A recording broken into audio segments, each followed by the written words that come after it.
What's going on, everybody? Welcome into a Halloween episode, episode 119 of the MudWatch Sports Podcast on this Friday, October 31st, 2025. I'm your host, Zach Malum. But before we get started, please subscribe below. Follow all of my social accounts. Let's start things off in the world of basketball as the New York Knicks are in action tonight. An 8 o'clock start out in Chicago to take on the Chicago Bulls in the first game of the NBA Cup group stage. And the Knicks come into this game as 4.5-point favorites, total sitting at 233.5. This is a great test for this Knicks team as Chicago has started off the season red hot. They are 4-0, 3-0 on their home floor. They got a couple of great wins to start the season against Detroit and Orlando, two teams that are looking to get back into the playoffs. And then you also have two great wins against Atlanta as well as Sacramento in the last couple of nights at the United Center. So the Knicks have a tough test tonight. Chicago's red hot, and the Knicks, even though the Chicago is winning games, they are still 4.5-point favorites in this game. So that really tells you Knicks are the better team. They got the better roster. They just got to go out and show it. It has not been a great couple of days for this Knicks team. Two straight losses after back-to-back great wins on their home floor against Cleveland and Boston, two teams that completely owned them a season ago. Of course, the Knicks had the final say against Boston in the playoffs, but you look at the next two games after that and a tough loss down in Miami. It's a Sunday night, and yeah, you really look at the Knicks in that game and say they didn't shoot well. They also had a terrible fourth quarter, and down the stretch, Miami was the better team. The other part in the Milwaukee game was that the Knicks just did not get enough scoring off the bench, and that's a glaring weakness for this Knicks team. I know there's a lot of Knicks fans that will look at the last four games and say, yeah, it's not the best start. They're 2-2, but there's a long season to go. But the glaring weakness that stands out of bench scoring for this Knicks team is really something that you thought would change from last year to this year. It clearly has not, and it's 4 games, but you look at the stats and the numbers do not lie. The Knicks have shot just 33% from the field off the bench. That is last in the NBA, and they're averaging just 22.5 points per game off the bench. That is 29th in the league. So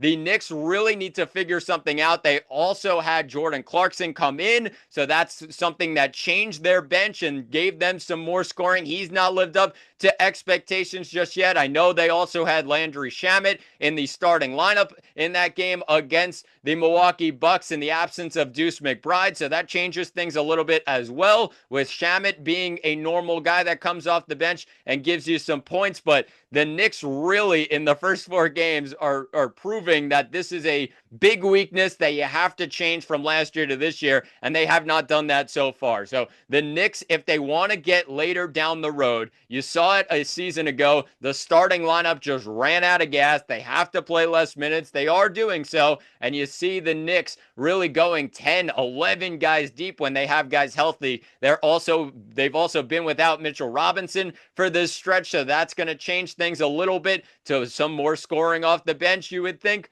But, I mean, it's really been ugly so far. They have not gotten production off the bench, and that has to change if they want to go far into the postseason. But that's going to be a long road ahead. There's a lot of time still till then. There's a long regular season to figure it out. They were expecting Malcolm Brogdon to be a key piece for them. He ends up retiring. They go with Tyler Kolek to be that extra point guard or the backup point guard. He's more there for assists, I feel like. He's a playmaker more than a scorer, so you can't really rely on him to score off the bench behind Jalen Brunson. They have to really rely on Jordan Clarkson to step his game up. They also have to rely on their bigs down low to do the same. So we'll see what happens, but the Knicks take on the Chicago Bulls tonight, an 8 o'clock start, and the 2-2 Knicks take on the 4-0 Bulls in the start of the NBA group stage. Let's shift things to football as the New York Giants are in action this weekend. A 1 o'clock start on Sunday afternoon as they welcome the San Francisco 49ers to MetLife Stadium, and the Niners come into this game as 2.5-point favorites, total sitting at 47.5, and this is a big-time game for the Giants coming off of a couple of losses. They also lost their star running back in Cam Skattebo a week ago due to a a dislocated ankle. He was placed on injured reserve. His season is over, so the Giants got to replace him. They have next man up in Tyrone Tracy Jr., and they also lost their top guy out wide in Malik Neighbors a couple of weeks ago, so he's done for the season, and this Giants offense is just looking for answers. Jackson Dart's still there at quarterback, so looked really good to start his NFL career, you would say, and give the Giants some juice on the offensive side of the ball, but they really have a tough test against this Niners team that loves to put up points. The Giants defense has not looked great, especially on the ground recently, and that is not a recipe for success going up against the top running back in the game, Christian McCaffrey, visiting MetLife Stadium after the Giants allowed 276 yards on the ground to the Eagles a week ago. That's really not a great sight for this Giants run defense. They have to step up their game. Still a question of who's going to start at quarterback for the Niners, whether it would be Brock Purdy, who's dealt with a toe injury for the last month or so, or will it be Mac Jones, who has been pretty solid in the absence of Purdy. Niners 5-3 with all the injuries that they have to still be sitting at 5-3 and near the top of their division in the NFC West. That's a real challenge to do that, and that's a real positive for Kyle Shanahan. Really proves what a great coach he is, what a great coaching staff he has out there in San Francisco. They are really going to test this Giants team. I think it's going to be all about McCaffrey in this game. If the Giants want to win this game, they have to limit the run, and Christian McCaffrey is really an expert at this point of breaking through tackles and getting defenses out away from him. So that's going to be a tough test for them. Can they figure it out?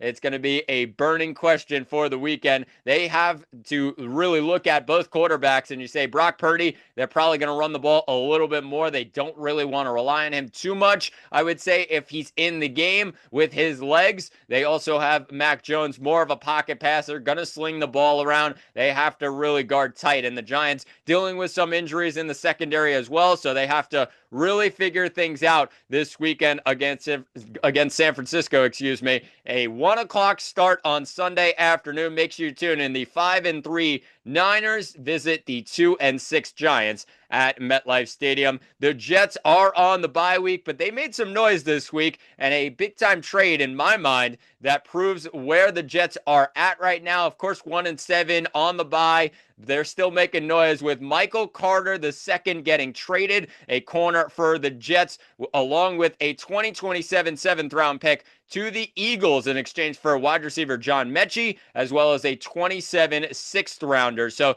they move up around. They also get a wide receiver, another guy who can be a reliable pass catcher for their quarterback in Justin Fields, whether it would be him or Tyrod Taylor. Most likely going to be Fields as they take on the Cleveland Browns next week. But John Mechie, a guy that really I feel like has not gotten a chance. He was a very good wide receiver in college out of Alabama. Dealt with some leukemia out of college, and that really derailed the early part of his NFL career. He's all better now, but hasn't really gotten that full opportunity. In Houston, he did not get it really, and they also did not give him the full opportunity out in Philadelphia. So the Jets, who need wide receivers desperately, Garrett Wilson has been out the last couple of weeks. Looks like he's probably going to come back after the bye, but you're also dealing with some other guys that they're veterans and they could be reliable pass catchers, but they don't give you that burst that a guy like Garrett Wilson does, or a guy that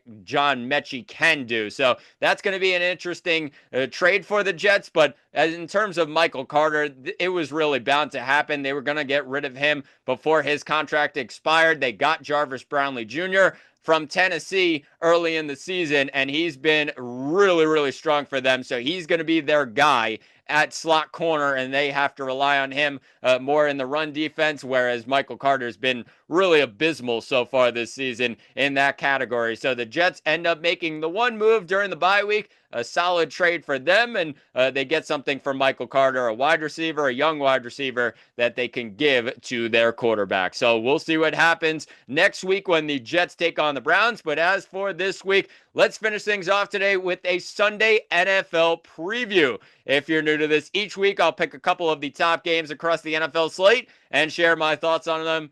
I have 3 games this week. It's a really solid week of NFL football. It all starts Sunday at 1 o'clock and it's going to be in Pittsburgh, where the 7-1 against all odds Indianapolis Colts travel to Pittsburgh to take on the 4-3 Pittsburgh Steelers. This one Sunday at 1 o'clock, and the Colts come into this game as 3.5-point favorites, total sitting at 50.5. America's darling, the Indianapolis Colts. Nobody expected the Colts with Daniel Jones at quarterback to be this red hot, but Jonathan Taylor deserves a lot of credit for it as well. He is a touchdown machine, a beast at running back, and he's given Daniel Jones a lot of breathing room, but Jones has done his part, slinging the ball around to all his wide receivers, getting them all involved. He's got Tyler Warren at tight end. He's got Michael Pittman Jr. at wide receiver. You also have some deep threats, Josh Downs, as well as Alec Pierce. So this offense is really rolling. The offensive line looks tremendous and looked like the offensive line that you saw a couple of years ago. They are really an underrated offensive line. Even a couple of years ago, you looked at this Colts O-line and you said, they're the best in football on paper. They just got to go out and show it. They are completely showing it with Jonathan Taylor, 143 carries this season. He almost has 1,000 yards, and we're only 9 games into the year. So this is going to be a great test for the Pittsburgh Steelers, who are coming off of a loss to the Green Bay Packers on their home field on Sunday Night Football, a game that the Steelers had in their hands. They just completely gave it away in the second half. They had a halftime lead, but it was really ugly in the second half, and Rodgers' offense really stalled out, and the defense for the Steelers has just been horrendous recently. The last 2 games, you look at Cincinnati coming back against the Steelers on Thursday night the week before, into this game against Green Bay, where they allowed 35 points, 33 against Cincinnati. So that's going to be a big talking point heading into this game, because this Colts offense,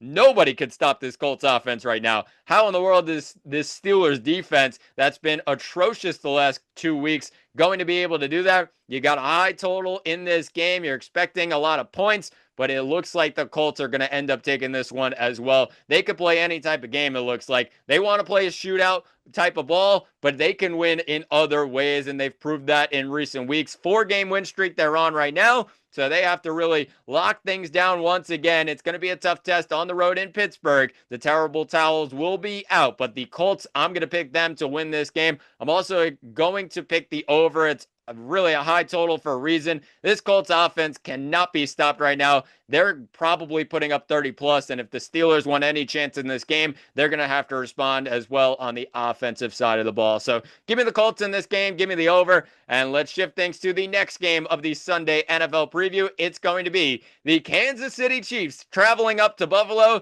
to take on the Buffalo Bills. This one Sunday prime time at 4:25. And it's going to be a great matchup, with the Chiefs really shockingly, in my mind, coming in as favorites to this game. They're 1.5-point favorites right now. It's been sitting around at 2 for a while in a lot of other places. The total sitting at 52.5. Mahomes, Allen, another chapter in this rivalry. Give me the Chiefs in this game. They're 1.5-point favorites for a reason. They're on the road. I get it. But Buffalo's defense has just looked horrendous this season. And if you're looking at this Bills team and saying, yeah, they're going to get better on the defensive side of the ball, well, they're without some big names on defense. Taylor Rapp's on IR. They also have Daquan Jones, who's out for this one. Shaq Thompson is out. They also have the loss of Ed Oliver on that defensive line. So how in the world are they going to stop this Chiefs offense that cannot be stopped right now? The last 3 games, 30 points, 31 points, 28 points. I understand that all 3 of those games were at home,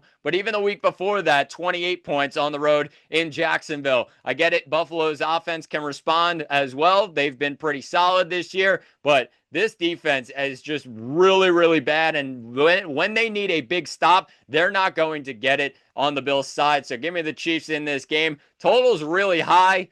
I'm going to say the Chiefs defense steps up in this game. They have done that in recent weeks, and I think this total goes under the 52.5 that it's at. I understand that both these quarterbacks, both the offenses in this game are really, really strong, but this is just way too high of a total in my mind. 52.5. I think the Chiefs defense is better than that, and they'll knock this game down and lock it down on the defensive side and win at Buffalo for the first time in a long time in the regular season in the Patrick Mahomes era. But the final game of the Sunday NFL preview goes out to Sunday Night Football. This time it's in Washington, D.C. as the Commanders take on the Seattle Seahawks.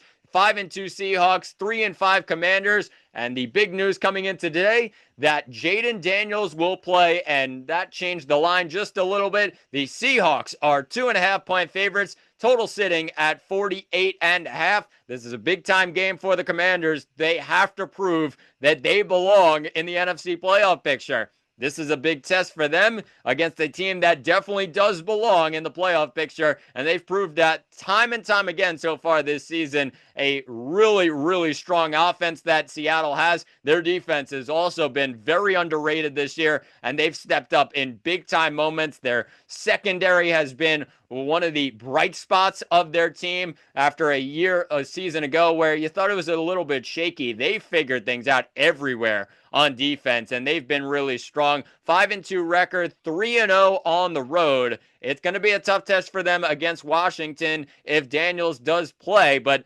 Daniels, even with Daniels playing, it's been ugly right now for the Commanders. They've lost 4 of their last 5, and it's not been pretty in any one of those games. They ended up winning on the road in LA against the Chargers. That was the one bright spot in the last 5 games. But other than that, it's been pretty ugly. Couple of close games, but more so some blowouts in the last 2 against Dallas and KC. They're going back home for a tough test against Seattle, whose offense has also been great besides their defense. 27 points against Houston on Monday Night Football the week before the bye. Coming off of that bye, they got a little bit of rest, and Washington's just desperately needing a victory here. I'm going to take the Seahawks to win this game. I just don't trust Washington right now. On offense, they have to figure things out. I think it's going to take longer than just this week to figure things out on the offensive side of the ball with Jaden Daniels at quarterback. And this defense has allowed a lot of points recently. They looked pretty good for the most part, I would say,